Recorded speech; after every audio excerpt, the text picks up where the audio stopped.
حضرت بریک پہ جانے سے پہلے میں آپ کی توجہ اس طرف چھوڑ کے گیا تھا کہ جو بنی اسرائیل کی روایت ہے بخاری شریف کے اندر، آپ اس کو کیسے دیکھتے ہیں کہ وہ 3 لوگوں نے جو وسیلہ بنایا اپنے ان معاملات کو اور اللہ سے دعا کی، آپ کیا سمجھتے ہیں کہ کیا وہ وسیلہ ہمارے آج کے تصور وسیلے سے مختلف تھا؟ نہیں، مختلف نہیں ہے، اور وہ وسیلہ اسلام میں آج بھی موجود ہے، اور وہ تینوں کی دعاؤں کا اپنے نیک اعمال کا وسیلہ تھا۔ ہر بندے نے جو عمل صرف اللہ کی رضا کے لیے کیا تھا اس کو پیش کیا اور اللہ سے عرض کیا۔ اس کا مطلب بنی اسرائیل میں اور ہمارے میں ایک روایت جو یہ ہے یہ برابر ہے، چاہے وہ اغیان مختلف، یعنی اس مسئلے میں آپ کہہ سکتے ہیں کہ اس مسئلے میں برابر ہے کہ انہوں نے وسیلہ دعا کا بنایا۔ اب یہ میں پھر یہی کہوں گا کہ یہ کتنی عجیب بات ہے کہ بنی اسرائیل تو دعاؤں کے وسیلے کو لے رہی ہے جو آج قرآن و سنت میں موجود ہے، اور ہم اردو کے پیچھے پڑے ہوئے ہیں۔ اچھا، ہم اردو کے پیچھے نہیں اور پڑتے۔ دوسری بات یہ کہ آپ نے اپنی گفتگو میں جو 2-4 باتیں کی، مجھے ان سے بھی سخت اختلاف ہے، اس لیے کہ وہ روایات ایسی ہیں کہ کسی محدث نے اس کی تصدیق نہیں کی۔ جیسے حضرت آدم علیہ السلام نے اللہ کے رسول کا وسیلہ بنا کے اللہ سے توبہ کی، اللہ سے معافی مانگی، یہ خود قرآن مجید کے بھی صریحاً خلاف ہے۔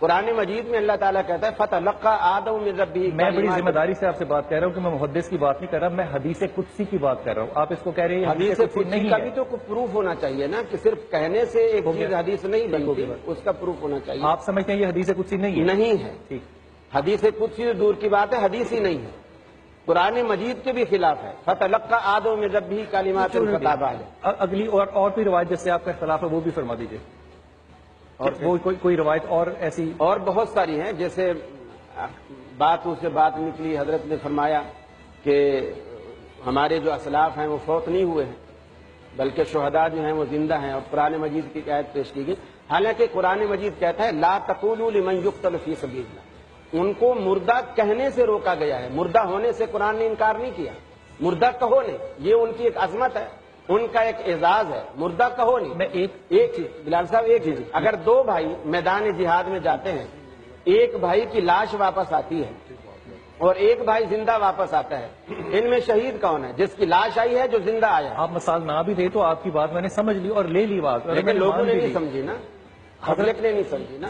سر ایک سوال لے لیجیے، رسول پاک صلی اللہ علیہ وسلم دنیا سے پردہ فرما گئے، آپ اس جملے کو مانیں گے یا آپ کہیں گے کہ کوئی اور لفظ استعمال کرنا چاہیے، پردہ نہیں فرما گئے، فوت ہو گئے؟ پردے کا لفظ وہ لوگ استعمال کرتے ہیں جو رسول اکرم صلی اللہ علیہ وسلم کی وفات کے قائل نہیں ہیں، قرآن مجید بھرا پڑا ہے۔ آپ کیا جملہ کہیں گے؟ میری درست کی فرمائیے نا، کیا جملہ استعمال کروں؟ قرآن مجید نے کہا وما محمد الا رسول قد خلت من قبل الرسل افان مات او قتل انقلبتم علی اعقابکم۔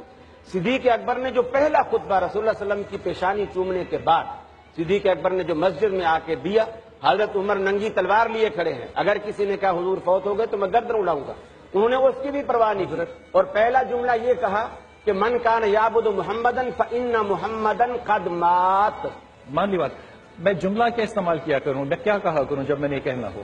جملہ فرمائیے۔ کہ اللہ کے رسول دنیا سے رخصت ہو گئے، اور دنیا سے جو رخصت ہونے سے ہوتا ہے مطلب تو حضرت معاذ اللہ یہ تو نہیں ہے نا کہ رخصت ہو کے کراچی چلے گئے یا پنڈی چلے گئے، برزخ میں تو چلے گئے، برزخ میں چلے گئے۔